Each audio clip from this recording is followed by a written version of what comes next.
கிறிஸ்துவிலே மிகவும் பிரியமானவர்களே, 25/2/2025 உங்களை சந்திப்பதிலே மகிழ்ச்சி அடைகிறேன். வாருங்கள், ஒரு நிமிடம் நாம் ஜெபிப்போம். அன்பு தகப்பனே, இன்றைக்கு என்னுடைய பாதுகாப்புக்காய் ஜெபிக்கும்படி என் தேவனுடைய சமூகத்தில் வருகிறேன். என் தேவனுடைய நிறைவும் அன்பும் ஆசீர்வாதம் விடுதலை என்னுடைய வாழ்க்கையிலிருந்து செயல்படும்படி நீர் செய்தல்லும்படியாய் ஜெபிக்கிறேன். உடைய கிருபை உடைய கோலும் கைத்தடிமை இவரை தேற்றுவதாக. நிறைவான தேவனுடைய வாழ்க்கையிலிருந்து அற்புதத்தை செய்த ஆண்டவரே, செல்லக்கூடிய இடத்திலெல்லாம் தெய்வ மகிமை இவரை சூழ்ந்து கொள்ளட்டும். தீமைகள் அணுகாதபடி வேலி அடித்துக் கொள்வீராக. இயேசு கிறிஸ்து சிந்தின பரிசுத்த ரத்தத்தை இவர் மீதும் ஒரு குடும்பத்தின் மீதும் செய்கிற சகல காரியத்தின் மீதும் பூசுகிறேன். ஆகவே இந்த நாள் முழுவதும் நிறைவு உண்டாகட்டும் தகப்பனே. சங்கீதம் 147:5 நம்முடைய ஆண்டவர் பெரியவரும் மகாபலன் உள்ளவருமாய் இருக்கிறார் என்று சொல்லி எழுதப்பட்டக்கூடிய வார்த்தையின்படி சகல காரியத்திலும் ஆண்டவரை இவருக்கு நீ நன்மை தந்து பெரியவராயிருப்பதற்காக நன்றி. இயேசுவின் நாமத்திலே ஒப்புக்கொண்டு ஜெபிக்கிறேன் நல்ல பிதாவே, ஆமென்.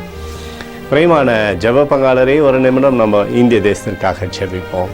அன்பு தகப்பனே, 25/2/2025 இந்திய தேசத்திற்காக ஜெபிக்கும்படியாய் நம்முடைய சமூகத்தில் வருகிறேனப்பா. இந்திய தேசத்தை நீங்கள் ஆசீர்வதிக்கும்படியாய் ஜெபிக்கிறேன். ஆசீர்வதிங்க.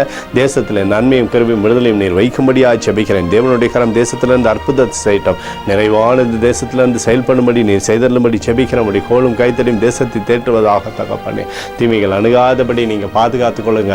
எங்களுக்காக அடித்து நொறுக்கப்பட்டு இயேசு கிறிஸ்துவும் அவர் சிந்தனை வெளியேறப்பட்ட ரத்தத்தை வைத்து ஒப்பு கொடுக்கிறேன். அத்தோடு இந்திய தேசத்தில் எழுப்புதலை தரும்படியாய் ஜெபிக்கிறேன். எழுப்புதலை தருவீராக. எழுப்புதலை எங்கள் கண்கள் பார்க்கும்படி நீர் ஆசீர்வதிக்கும்படி ஜெபிக்கிறேன். நேற்றும் இன்றும் என்று மாறாதவராகிய இயேசுவின் நாமத்திலே ஒப்புக்கொண்டு ஜெபிக்கிறேன் நல்ல பிதாவே, ஆமென்.